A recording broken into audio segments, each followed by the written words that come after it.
Natasha Ellis pulled into the parking lot of a small convenience store, her sleek black car gleaming under the late afternoon sun. She glanced at her watch, waiting for her colleague to arrive. As a seasoned FBI agent, Natasha was used to observing her surroundings, and today was no different. She noticed the subtle hum of life around her. The cashier inside restocking shelves, a mother ushering her kids into the store, and a police cruiser pulling into the lot. The officer stepped out of the car. Natasha watched her approach through the side mirror. She was a middle-aged woman with a sharp uniform and a stiff posture radiating authority. The officer tapped on Natasha's window with a firm hand. Natasha rolled it down, her calm demeanor evident. "Good afternoon, officer," she greeted politely. The officer, whose badge read Brewer, gave Natasha a hard look. "Afternoon. Mind telling me what you're doing here?" "I'm waiting for someone," Natasha replied, her voice steady. "I'll be gone in a few minutes." Officer Brewer squinted, her eyes scanning Natasha and the inside of her car. "This isn't a place for loitering. Let me see some ID." Natasha furrowed her brow slightly but complied, reaching into her bag and handing over her license. Brewer scrutinized it, then glanced back at Natasha. "This is suspicious," Brewer muttered under her breath. "Step out of the car." "Suspicious?" Natasha asked, keeping her tone calm but firm. "I told you why I'm here. There's no need for this." Brewer's expression hardened. "Out of the car. Now." Reluctantly, Natasha stepped out, her professional instincts warning her to remain composed. A small crowd started to gather, curious about the unfolding situation. Brewer radioed for backup, treating Natasha as though she were a dangerous criminal. Natasha stood silently, her hands visible, as Brewer began to question her further. "Why are you parked here? Are you planning something illegal?" Brewer demanded. Natasha took a deep breath. "Officer, I am not doing anything wrong. I am waiting for someone, as I said. If you just check my ID properly, you'll see." Before she could finish, Brewer grabbed Natasha's wrist and cuffed her hands behind her back. "I'll decide what's proper," Brewer snapped. "You can explain yourself at the station." The murmurs of the small crowd grew louder, but Natasha didn't resist. Instead, she kept her composure, her sharp mind already planning her next move. As Brewer led her to the patrol car, Natasha looked at the crowd and said calmly, "This is a mistake, and it will be cleared up soon." As Natasha sat in the back of the patrol car, she felt the weight of the cuffs but refused to let them crush her spirit. Officer Brewer had no idea what she had just done, and Natasha knew this was far from over. The patrol car pulled into the small police station, the sun dipping low on the horizon. Natasha Ellis sat calmly in the back seat, her hands cuffed, but her mind sharp. She had no intention of losing her composure. She knew the truth would come out soon enough. Officer Brewer parked and opened the door. "Out," she ordered curtly. Natasha stepped out without protest. She didn't bother arguing. It was clear Brewer was determined to prove something. Brewer led her through the station, where a few officers glanced up from their desks. Some exchanged puzzled looks, noticing Natasha's calm demeanor, while others seemed uninterested. Brewer marched Natasha to the booking desk. "Name?" the desk officer asked, barely looking up. "Natasha Ellis," she said evenly, her voice steady and professional. Brewer placed Natasha's wallet on the desk and pulled out her ID. She held it up with a smug expression, ready to declare her victory. But as she rummaged through the wallet, something caught her eye. A small, polished badge tucked behind Natasha's driver's license. Brewer froze, her face tightening as she pulled it out. The desk officer's eyes widened. "Wait, is that?" He grabbed the badge and inspected it closely. "FBI. She's an FBI agent." A hush fell over the room. Every officer nearby turned to look, their expressions shifting from curiosity to shock. Brewer's face paled as she stared at the badge, as if hoping it wasn't real. "Miss Ellis," the desk officer said, his tone more respectful now. "Is this authentic?" Natasha nodded, her composure unshaken. Yes, I'm a special agent with the FBI. I was conducting an operation in the area when your officer decided to arrest me without cause. The room went silent. Brewer's smug demeanor vanished, replaced by a mix of confusion and fear. She stammered. I thought she was. I mean, it looked suspicious. Natasha didn't raise her voice, but her words were sharp and precise. I explained why I was there. I complied with every request.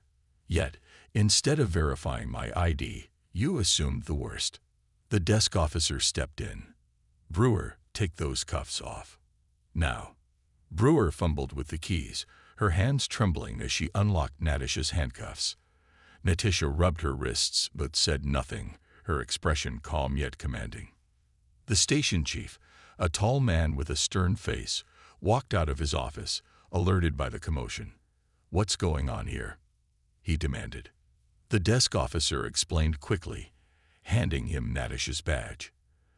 The chief's eyes darkened as he turned to Brewer. Do you realize what you've done? You arrested a federal agent in the middle of an operation.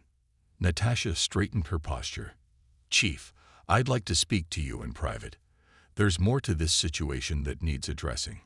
The chief nodded and gestured toward his office. As Natasha walked past Brewer, she paused, her gaze steady. This isn't over, she said calmly. Brewer swallowed hard, realizing her mistake might cost her more than just her pride. Natasha stepped into the station chief's office, her calm yet commanding presence filling the room. Chief Daniels, a veteran officer with decades of experience, closed the door behind them and motioned for her to sit. She remained standing, her gaze sharp but professional. Agent Ellis, Daniels began, holding her badge carefully. I want to sincerely apologize for what just happened. Officer Brewer's actions were unacceptable. Natasha finished, her tone firm but measured. Chief Daniels, this wasn't just a mistake. It was a blatant misuse of authority, and it put more than just my operation at risk. Daniels sighed, rubbing his temples. I need you to tell me everything. Natasha nodded, placing her hands on the desk. I was parked outside the convenience store as part of a federal investigation. We're tracking a local crime ring suspected of trafficking stolen goods. I was waiting for a colleague when your officer decided I didn't belong there. Daniels frowned deeply. She claimed you looked suspicious. She claimed I was loitering, Natasha clarified. I identified myself. I showed her my ID. But instead of checking it, she escalated the situation and arrested me. The chief leaned back in his chair, visibly frustrated. This is going to be a problem. A big one. Natasha raised an eyebrow. The problem isn't just this incident, Chief. It's the mindset behind it. If I weren't an FBI agent, would anyone here have questioned her actions? Or would this have gone unnoticed? Daniels opened his mouth to respond but was interrupted by a knock at the door. A young officer peeked in, clearly uneasy. Chief, there's a situation outside. Daniels frowned. What kind of situation? The officer hesitated. There's a group of people gathering outside the station. Word about the arrest must have spread. They're demanding answers. Daniels glanced at Natasha, who nodded. Let's address it, she said. But I need to be clear about one thing first. Daniels folded his arms, waiting. Natasha continued. This can't be swept under the rug. Officer Brewer's actions jeopardized a federal investigation and showed a dangerous bias. If we don't handle this properly, it won't just damage the reputation of your department, it'll set back trust in law enforcement. Daniels nodded slowly. Understood. Natasha followed him out of the office, walking back into the main area of the station, where Brewer was seated, looking pale and anxious. Natasha didn't address her, instead walking toward the front entrance with Daniels. As they stepped outside, Natasha was met with a crowd of concerned citizens holding signs and murmuring among themselves. The moment they saw her, the murmurs turned into cheers of support. Natasha raised her hand to quiet the crowd. I appreciate your support, she began, her voice clear and steady. But this is about more than me. It's about ensuring accountability, fairness, and justice for everyone. The crowd listened intently as Natasha stood tall, embodying the very values she fought to protect. Behind her, Daniels exchanged a look with Brewer, knowing the fallout from this event was far from over. The next morning, the small town woke up to a storm of attention. News of Officer Brewer's arrest of an FBI agent had spread like wildfire. Local newspapers ran headlines like, "Mistaken Identity or Misconduct," "FBI Agent Wrongfully Arrested," and "Justice or Prejudice," "Controversy at the Police Station." The incident even caught the attention of national media. Natasha Ellis sat in her temporary office at the local FBI field station, reviewing files for the case she had been working on before the interruption. Her phone buzzed constantly with messages from colleagues, friends, and even strangers offering support. Though she appreciated the kind words, Natasha felt the weight of the situation pressing down on her. This wasn't just about her. It was about addressing something much bigger. At the police station, Officer Brewer was facing the consequences of her actions. Chief Daniels had ordered her to remain off duty while an internal investigation began. Brewer sat in a small room with her union representative, her face pale and her hands trembling. "I didn't mean for this to happen," she said quietly. "I thought she was a threat." Her representative frowned. "You acted without cause, Linda. That's the issue. And now the department is under fire because of it." Outside the station, protesters had gathered again, holding signs calling for justice and accountability. Natasha arrived quietly, stepping out of an unmarked car as reporters rushed toward her. Cameras flashed as microphones were thrust in her direction. "Agent Ellis, how do you feel about the arrest?" one reporter asked. "Do you believe this was racial profiling?" another questioned. Natasha raised her hand, signaling for silence. Her voice was calm but firm. "I'll address your questions at the right time. For now, my focus is on ensuring that proper steps are taken to address what happened. Justice isn't about headlines. It's about real change." Her words resonated, and the reporters quieted down, sensing the seriousness of her tone. Natasha walked into the station, where Chief Daniels was waiting for her. "The town's in an uproar," he said, shaking his head. "And frankly, I can't blame them." Natasha nodded. The community has a right to demand answers. But this isn't just about one officer. It's about the systems that allow this kind of behavior to continue. Daniels sighed. "You're right. I'm already working with the city council to schedule a public forum. We need to show the community we're taking this seriously." Later that day, Natasha joined Daniels at a press conference outside the station. Standing side by side, they addressed the gathered crowd. Daniels spoke first, apologizing for the incident and promising transparency. Then Natasha stepped forward, her voice carrying strength and clarity. "This isn't about blame," she said. "It's about accountability. It's about ensuring that everyone, regardless of their background, is treated with dignity and respect. Change doesn't happen overnight, but it starts here, with each of us." The crowd erupted in applause, but Natasha knew this was only the beginning. The fallout wasn't over, and her next steps would be critical in shaping what came next. That evening, Natasha sat in her quiet hotel room, staring at her laptop screen. Emails and messages poured in from community leaders, civil rights organizations, and even her own FBI colleagues. Each message carried the same tone: support and a call for action. Natasha knew the attention was growing, and while she appreciated the encouragement, she understood the weight of what lay ahead. She opened a new document and began typing. Her words were careful but powerful, shaping her response to the incident. This wasn't just about her experience. It was about speaking out for everyone who had faced similar situations without a platform. She wanted her words to inspire action, not just sympathy. The next morning, Natasha emailed her prepared statement to her FBI supervisors, requesting permission to go public. Within hours, she received their response: approval, along with assurances of the Bureau's support. While the FBI rarely got involved in local law enforcement issues, her superiors recognized that this was a chance to address something much larger. Later that day, Natasha met with a trusted community leader, Reverend James Carter. A tall man with a commanding presence and a calming voice, Reverend Carter had been a cornerstone of the town's activism for decades. They sat together in his modest office at the community center. "Agent Ellis, this town has been waiting for a moment like this," he said, folding his hands. "Your story has opened a door, but what you do next will determine if it stays open." Natasha nodded.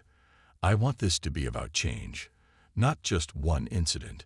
We need better training, more accountability, and stronger relationships between law enforcement and the people they serve." Reverend Carter smiled. "Then let's make sure your voice is heard." That evening, Natasha and Reverend Carter organized a town hall meeting at the local community center. The room quickly filled with residents, activists, and even a few officers from the station. The air buzzed with a mix of anger, hope, and curiosity. When Natasha stepped up to the podium, the room fell silent. She took a deep breath and began to speak. "I want to thank you all for being here. What happened to me wasn't just an isolated incident. It's part of a larger issue we must address together." She spoke about her experience, the importance of trust between communities and law enforcement, and the need for meaningful change. Her words were straightforward and honest, resonating deeply with the audience. When she finished, a young woman in the audience raised her hand. "What can we do to help?" she asked. Natasha smiled. "Start by holding those in power accountable. Speak up when you see injustice. And remember, real change happens when we work together." The crowd erupted in applause. For the first time since the incident, Natasha felt a sense of hope. This was more than a response. It was the beginning of something bigger, and she was ready to lead the charge. The town hall meeting sparked a wave of energy throughout the community. People shared videos of Natasha's speech, and within days, her story was trending online. Hashtags calling for justice and accountability filled social media, drawing attention from national activists, journalists, and even celebrities. What began as a local incident now had a spotlight on a much larger issue. At the police station, Chief Daniels worked tirelessly to address the growing concerns. He had already started implementing changes, including mandatory training on implicit bias and a review of department policies. However, the pressure to act swiftly was mounting. Officer Brewer, who was now under official investigation, had become the center of public scrutiny. Meanwhile, Natasha received an invitation to appear on a national news program. Seated in a sleek studio with bright lights and cameras rolling, she prepared to tell her story to millions of viewers. The host, a seasoned journalist known for tackling tough topics, began the interview with a simple question. "Agent Ellis, why did you choose to speak out?" Natasha answered confidently, "Because it wasn't just about me.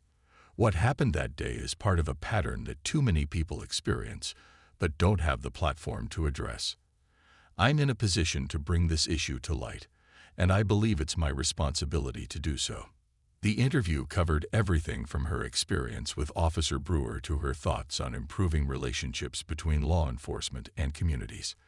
Natasha remained composed, her words striking a balance between criticism and constructive solutions. Her message was clear. Change was necessary, and it started with accountability.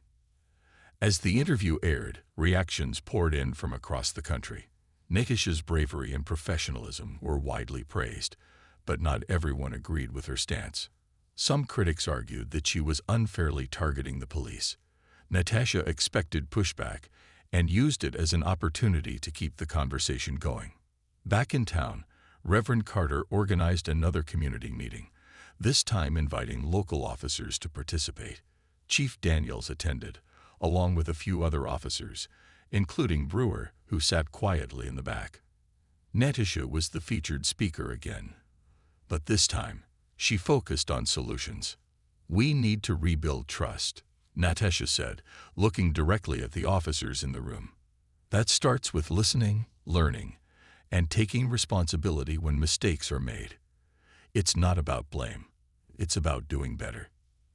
After her speech, a young officer stood up. "Agent Ellis, I want to apologize for what happened to you. It shouldn't have happened. I'll do my part to make sure it doesn't happen again." Natasha nodded, appreciating the gesture. "Thank you. That's a start." The room filled with a cautious sense of hope. For the first time, there was a real dialogue between the community and the police.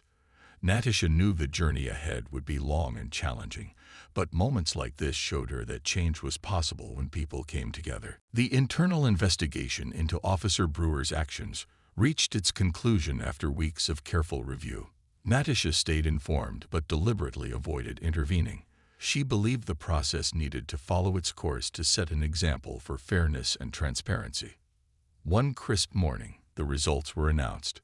Brewer was found guilty of misconduct, with the investigation highlighting her failure to follow protocol and her prejudiced assumptions during the encounter. The chief issued a public statement, confirming Brewer's termination from the police force. The news spread quickly, sparking mixed reactions. Some applauded the decision, seeing it as a step toward accountability, while others viewed it as a harsh punishment. Brewer, meanwhile, was struggling to cope. She gave an interview to a local news station, her face pale and her voice shaking. "I made a mistake," Brewer admitted. "But I'm not a bad person. I thought I was doing my job, but I see now that I was wrong." Her words were met with skepticism by many.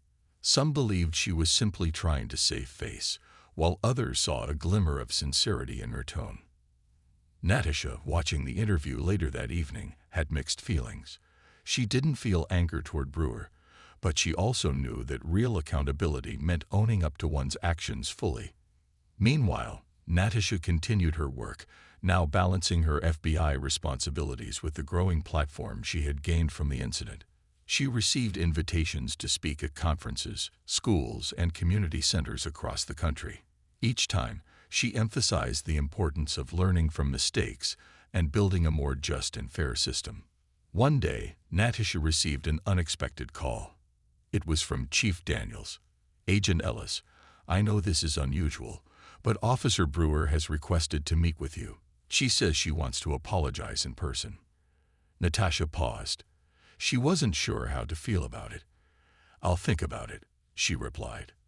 "But only if it's about genuine accountability, not just closure for her." After careful consideration, Natasha agreed to meet Brewer at a neutral location, a quiet coffee shop outside of town. When Natasha arrived, she saw Brewer already seated, looking nervous. Natasha approached the table, her expression calm but unreadable.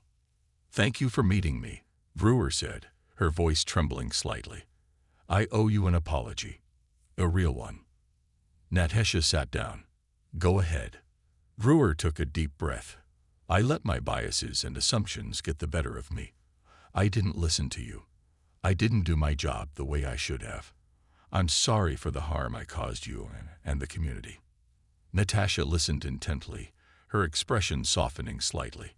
"I appreciate your words," she said, "but change doesn't stop with an apology. It's about what you do next." Brewer nodded. "I understand. I want to learn. To do better." As Natasha left the meeting, she felt a sense of closure. Brewer's journey was her own, but Natasha's focus remained on the bigger picture, continuing the fight for accountability and fairness. Months after the incident, Natasha Ellis stood on a stage in a packed auditorium, the bright lights casting a warm glow on her face. The audience, a mix of students, community leaders, and law enforcement officers, sat in silence as she prepared to speak. Behind her, a large banner read, "Building Bridges, a Path to Accountability and Trust." Natasha adjusted the microphone and began. "When I was arrested that day, I didn't know what the future would hold. I only knew that staying silent was not an option. That moment wasn't just about me. It was about all the times people have been judged unfairly because of how they look or where they come from." The audience nodded, captivated by her calm but powerful words. She shared her journey over the past few months, detailing how the incident had sparked important conversations and led to real changes in the community. In the crowd, Chief Daniels listened intently, proud of how far his department had come since that fateful day. Thanks to Netesh's push, the police force had implemented new training programs, established regular community meetings, and hired independent reviewers to ensure accountability. The progress wasn't perfect, but it was a step in the right direction. Natasha continued, "Accountability isn't about punishment, it's about growth. It's about admitting when we're wrong and working to make things better. That's how we create trust, not just in our communities, but in ourselves." She paused for a moment, letting her words sink in. We all have a part to play in this. Whether you're an officer, a student, a teacher, or a parent, change starts with you. Speak up when you see injustice. Educate yourself and those around you. And most importantly, don't give up, even when it feels hard. The crowd erupted into applause as Natasha stepped back from the microphone. She smiled, humbled by their response. Among the audience, she spotted Reverend Carter, who gave her an encouraging nod. She also noticed Brewer sitting quietly in the back. Brewer hadn't fully rebuilt her life yet, but she had taken steps towards self-reflection and growth, even volunteering at community events to rebuild trust. After the event, a young girl approached Natasha, her eyes wide with admiration. "Agent Ellis, I want to be like you when I grow up," she said. Natasha crouched down to her level, her voice soft but sincere. "You can be anything you want to be. Just remember, your voice matters, and you can use it to make a difference." As Natasha left the auditorium, she felt a sense of fulfillment. The journey had been challenging, but it had also been rewarding. She had turned a moment of injustice into a movement for change, inspiring others to join her along the way. For Natasha, the work wasn't over. It was only the beginning. But she knew that with every step forward, they were building a better, fairer future for everyone.